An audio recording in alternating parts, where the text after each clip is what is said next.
Hamdan wa syukru lillah, nahmaduhu wa nasta'inuhu wa nastaghfir, wa na'udzu billahi min syururi anfusina wa min sayyiati a'malina. May yahdihillahu fala mudhillalah wa may yudlilhu fala hadiyalah. Asyhadu an la ilaha illallah wahdahu la syarikalah wa asyhadu anna Muhammadan abduhu wa rasuluh la nabiyya ba'd. Hadirin salat Jumat, jamaah salat Jumat yang dirahmati oleh Allah. Di dalam kesempatan yang berbahagia ini, di dalam kesempatan yang penuh berkah ini, mari kemudian kita merefleksikan kembali salah satu firman Allah dalam surat Al-Baqarah. Allah dalam surat Al-Baqarah berfirman kepada manusia, "Fadhkuruni adzkurukum washkuruli wala takfurun," kata Allah. Fadhkuruni, maka ingatlah ni kepadaku, kata Allah kepada manusia. Adzkurukum, maka aku akan ingat kepadamu, kata Allah. Washkuruli, dan bersyukurlah li kepadaku, kata Allah. Wala takfurun, dan janganlah kalian kufur. Ikhwani fiddin rahimani wa rahimakumullah, sidang jamaah salat Jumat yang dirahmati oleh Allah. Ayat ini kalau kemudian kita melihat dalam bahasa Arab, ada dua fi'il di situ. Yang pertama fi'il amr dan yang kedua adalah fi'il nahi. Fi'il amr ada di dalam dua kata, fadhkuruni dan washkuruli, kata Allah. Dalam kaidah fikih ada al-aslu fil amri lil wujub. Asal mula dari fi'il amr adalah sebuah kewajiban. Jadi fadhkuruni, perintah ingat kepada Allah adalah sebuah kewajiban yang kemudian harus dinyata laksanakan oleh seluruh umat manusia di muka bumi ini. Ingat kepada Allah, zikrullah adalah salah satu wujud keimanan kita, wujud keberimanan kita kepada Allah Subhanahu wa ta'ala. Maka sebagai balasan tentunya Allah akan membalas adzkurkum, kata Allah. Aku akan ingat kepadamu, kata Allah. Jadi kalau kemudian kita berharap Allah akan senantiasa ingat kepada kita, maka jawabannya hanya kita harus selalu ingat kepada Allah. Washkuruli, dan bersyukurlah kepadaku, kata Allah. Sama, washkuruli al-aslu fil amri lil wujub. Asal mula dari fi'il amar adalah sebuah kewajiban. Maka perintah bersyukur ini, perintah selalu mengumandangkan rasa syukur kepada Allah adalah sebuah perwujudan ketika kita mengaku sebagai hamba yang selalu ingat kepada Allah. Dan sebuah rasa syukur adalah rasa yang kemudian wajib selalu ditanamkan di dalam hati seluruh umat manusia yang beriman kepada Allah Subhanahu wa ta'ala. Ikhwani fiddin rahimani wa rahimakumullah. Kemudian wala takfurun. Wala takfurun ini bentuk dari fi'il nahi. Al aslu fin nahi lit tahrim. Jadi barang siapa yang tidak mensyukuri nikmat Allah, barang siapa yang kufur terhadap nikmat Allah, maka sudah dipastikan dihukumi haram oleh Allah. Artinya tidak ada ruang-ruang yang kemudian memberikan kelonggaran kepada umat yang beriman kepada Allah untuk tidak bersyukur kepada Allah. Harus selalu bersyukur kepada Allah. Ikhwani fiddin rahimani wa rahimakumullah. Dari ayat ini sebetulnya kita bisa sedikit menarik bagaimana kemudian kita simpulkan dengan kehidupan sehari-hari kita. Kita simpulkan dengan kehidupan yang selama ini kita jalani. Kadangkalanya kita berharap orang harus memperhatikan kita, orang harus kemudian selalu memberikan perhatian, orang harus selalu kemudian ingat kita. Tetapi kemudian apa yang kita dapatkan? Seringkali orang tersebut tidak selalu ingat kepada kita, atau bahkan kebaikan yang kita lakukan seyogyanya tidak berbalas dengan kebaikan yang diberikan oleh orang tersebut juga kepada kita. Maka ayat ini sudah menggambarkan sebetulnya bahwa jikalau kita ingin kebaikan, maka yang perlu pertama kali kita lakukan adalah kita sebagai seorang hamba yang selalu ingat Allah, senantiasa untuk kemudian berbuat kebaikan terlebih dahulu, baru kemudian kita menuntut hak-hak kebaikan kepada kita. Begitu juga kehidupan yang kemudian kita jalani selama ini. Hampir sebagian besar umat manusia, hampir seluruh umat manusia yang ada di muka bumi ini selalu berkeinginan, selalu punya cita-cita untuk mendapatkan rezeki yang banyak dari Allah Subhanahu wa taala, untuk selalu mendapatkan kesehatan yang tiada tara dari Allah Subhanahu wa taala. Tetapi ada kalanya keinginan yang kemudian kita selalu idam-idamkan dalam kehidupan sehari-hari ternyata tidak berbalas, tidak kemudian diberikan oleh Allah. Lalu muncul pertanyaan, kenapa kemudian ini terjadi dalam kehidupan kita? Kenapa kita yang selalu bekerja sehari-hari tidak serta-merta kemudian diberikan rezeki oleh Allah yang banyak?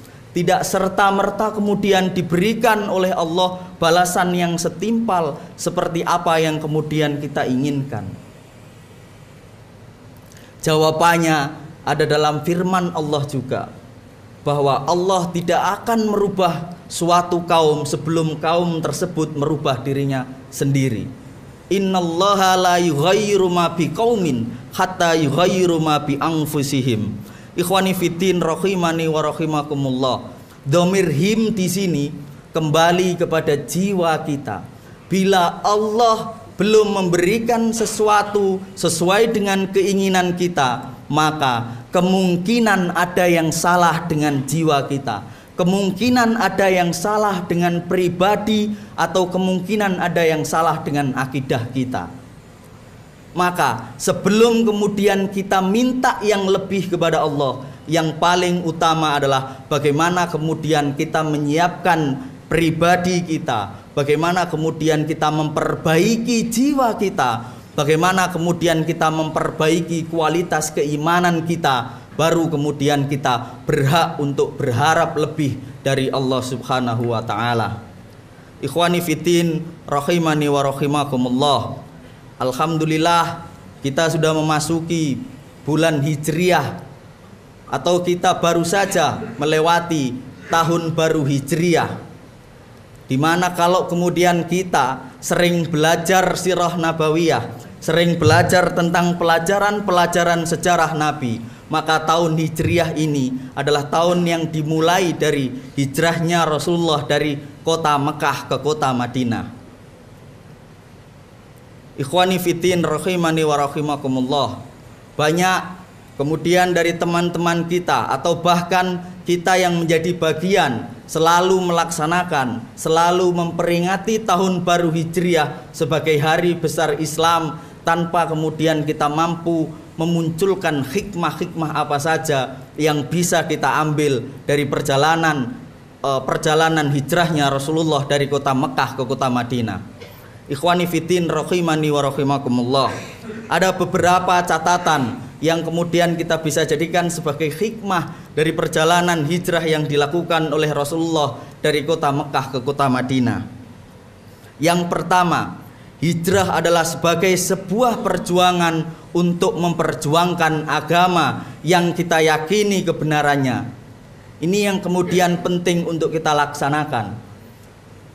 Ini juga yang kemudian penting untuk kita perhatikan, bahwa hijrah yang kemudian dilakukan oleh Nabi Muhammad bukan karena persoalan politik, bukan karena persoalan yang lain, tetapi hijrah yang dilakukan oleh Nabi Muhammad adalah senantiasa memperjuangkan agama Allah, senantiasa li'ila'i kalimatillah, untuk menegakkan kalimat-kalimat Allah di muka bumi ini.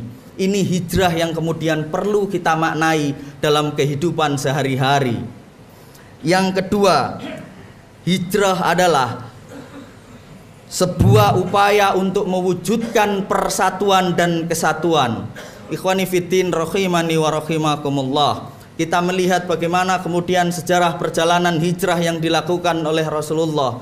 Terjadi mitsaqon ghalidho, atau terjadi perjanjian yang agung di situ antara kaum Ansor dan kaum Muhajirin. kaum Ansor selaku orang yang kemudian ditempati untuk berhijrah oleh Muhajirin mampu menerima orang-orang Muhajirin yang pada saat itu punya keyakinan dan punya ajaran yang berbeda dengan kaum Ansor atau antara kaum Ansor dan Muhajirin. Tetapi apa yang kemudian terjadi? Kaum Ansor mampu menerima dengan lapang dada, mampu menerima dengan segenap jiwa mereka. Bahkan kemudian sebagai bentuk wujud nyata dukungan kaum Ansor kepada Muhajirin, kaum Ansor membangunkan masjid yang kemudian disebut dengan Masjid Nabawi hari ini. Itu adalah sebuah perwujudan kesatuan umat pada saat itu antara kaum Muhajirin dan kaum Ansor. Maka melalui konsepsi tahun baru Hijriah inilah kemudian perlu kita bersama-sama melihat kembali spirit perjuangan Rasulullah untuk kemudian bagaimana mempersatukan, bagaimana kemudian menyatukan umat yang dalam tanda kutip berbeda ajaran dan berbeda keyakinan dan berbeda kultur pada saat itu. Maka ini pula yang kemudian harus kita nyata laksanakan dalam kehidupan sehari-hari kita hari ini. Ikhwani fiddin rahimani wa rahimakumullah. Yang ketiga adalah hijrah adalah teladan Nabi dan para sahabat yang mulia dan yang seyogyanya kemudian kita ikuti. Kalau kemudian kita melihat bagaimana sejarah Nabi sebetulnya, tanpa kemudian Nabi harus menerima perintah Allah, Nabi tergolong menjadi kaum-kaum bangsawan pada saat itu di umat jahiliyah atau di Mekah. Nabi menjadi salah satu orang yang terpandang dalam silsilah keluarganya. Tetapi kenapa kemudian Nabi mau untuk hijrah memimpin umatnya untuk pindah dari Mekah ke Madinah? Atau kenapa kemudian Muhammad Shallallahu Alaihi Wasallam mau kemudian untuk mengikuti perintah Allah dan diangkat menjadi Rasulullah? Ikhwani fiddin rahimani wa rahimakumullah. Jawabannya ada dalam surat Al-Baqarah ayat ke-30. Fa idz qala rabbuka lil malaikati inni ja'ilun fil ardi khalifah. Ayat ini senantiasa kemudian dalam kehidupan biasa kita artikan sebagai salah satu ayat yang menunjukkan bahwa manusia adalah seorang pemimpin. Tetapi kalau kemudian kita sedikit membuka tafsir, wa idz qala rabbuka lil malaikati inni ja'ilun fil ardi khalifah, adalah percakapan Allah dengan malaikat bahwa Allah sebetulnya ingin menciptakan di muka bumi ini seorang khalifah. Khalifah sendiri dalam beberapa kamus bahasa Arab diartikan sebagai orang yang di belakang atau wakilnya. Maka dalam percakapan itu sebetulnya Allah menegaskan bahwa Allah ingin menciptakan Khalifatullah fil ard atau wakilnya Allah di muka bumi ini yang akan membawa ajaran-ajaran Allah dan yang akan menjaga ajaran-ajaran Allah sehingga mampu terlaksanakan dalam kehidupan yang kita lakukan dan yang kemudian kita hadapi hari ini. Ikhwani fiddin rahimani wa rahimakumullah. Ayat ini juga sebetulnya menegaskan kepada kita bahwa Allah senantiasa menginginkan kita di muka bumi ini tidak hanya kemudian sebatas sebagai seorang manusia atau tidak hanya sebatas menjadi seorang hamba Allah belaka, tetapi Allah menginginkan kita untuk menjadi wakilnya Allah di muka bumi ini, untuk menjaga agama-agama Allah, untuk menjaga kalimat-kalimat Allah, untuk menjaga bagaimana kehidupan di muka bumi ini bisa berjalan sesuai dengan apa yang kemudian telah diperintahkan oleh Allah Subhanahu wa ta'ala. Maka itulah yang kemudian disebut dengan spirit profetisme, spirit kenabian yang dibawa oleh Nabi Muhammad. Ketika Nabi Muhammad dilimpahi berkah, keberkahan, tidak senantiasa keberkahan yang dilimpahkan kepada Nabi Muhammad hanya difungsikan untuk Nabi Muhammad saja. Tetapi bagaimana kemudian Nabi Muhammad memperlakukan umat-umatnya juga dengan penuh keberkahan. Ketika Nabi Muhammad dijamin masuk surga oleh Allah, tidak serta-merta Nabi Muhammad berpikiran bahwa Yang penting saya masuk surga. Tetapi Nabi Muhammad berpikir bagaimana sebanyak-banyaknya umat manusia ini mampu untuk mengikuti, mampu untuk kemudian melihat apa yang telah saya laksanakan dan mengikuti saya untuk masuk surga bersama-sama. Inilah yang kemudian seperlunya dan sepatutnya dilakukan oleh umat manusia hari ini, oleh seluruh umat Islam dan oleh seluruh umat yang kemudian mengaku beriman kepada Allah. Kemudian yang terakhir, hijrah itu mempunyai hikmah mendatangkan rizki dan mendatangkan rahmat bagi seluruh umat manusia. Hal ini juga kemudian bisa kita lihat dalam surat Al-Anfal ayat ke-74. Walladzina hajaru wajahatu fi sabilillahi walladzina awwan nasoru. Wan nasoru di sini diartikan oleh Allah tidak dalam kapasitas sebagai kaum Ansor, tetapi wan nasoru di sini diartikan oleh Allah bahwa orang yang kemudian menerima orang-orang hijrah, maka orang itu akan mendapatkan kedamaian, atau orang yang memberikan kedamaian kepada orang-orang Ansor atau kepada orang-orang Muhajirin, maka dijamin oleh Allah lahum maghfiratu wa rizqun karim, kata Allah. Jadi orang-orang yang memberikan kedamaian kepada orang yang berhijrah, orang-orang yang menyambut saudara-saudaranya yang berhijrah dengan tangan terbuka, dengan tangan yang kemudian selalu berlimpah keikhlasan, maka dijamin oleh Allah lahum maghfiratu wa rizqun karim, kata Allah. Dan mereka itulah yang kemudian akan memperoleh ampunan dan akan memperoleh rizki. Ini pula yang kemudian perlu kita laksanakan dalam kehidupan kita sehari-hari. Bagaimana kemudian banyak saudara-saudara kita yang berhijrah dari luar pulau, banyak saudara-saudara kita yang berhijrah dari daerah, dan banyak orang-orang di sekitar kita yang tidak berasal dari satu tempat yang sama dengan kita, atau dari satu provinsi yang sama dengan kita. Maka tentu semua perlu kita rangkul, perlu kemudian kita kedepankan rasa saling memiliki dan rasa saling memberi kedamaian kepada mereka, agar senantiasa keberkahan dan rahmat selalu mengalir kepada kita selaku hamba yang selalu ingat kepada Allah. Ikhwani fiddin rahimani wa rahimakumullah. Maka penting kiranya dalam momentum yang kemudian penuh barokah ini senantiasa kita mengedepankan spirit hijrah yang selalu dibawa oleh Rasulullah Muhammad SAW, agar kita selalu mampu membawa bahwa Islam adalah agama yang damai, Islam adalah agama yang penuh rahmat, dan Islam adalah agama yang mampu menjawab semua problematika kehidupan di dunia ini. Aqulu qauli hadza fastaghfiruhu innahu huwal ghafurur rahim. Alhamdulillahilladzi arsala rasulahu bil huda wa dinil haq liyudhhirahu ala dini kullih wa kafa billahi syahida. Asyhadu an la ilaha illallah wahdahu la syarikalah wa asyhadu anna Muhammadan abduhu wa rasuluh la nabiyya ba'd. Ayyuhal khadirun ittaqullaha haqqa tuqatih wa la tamutunna illa wa antum muslimun. Ikhwani fiddin rahimani wa rahimakumullah. Sidang jamaah salat Jum'ah yang dirahmati oleh Allah.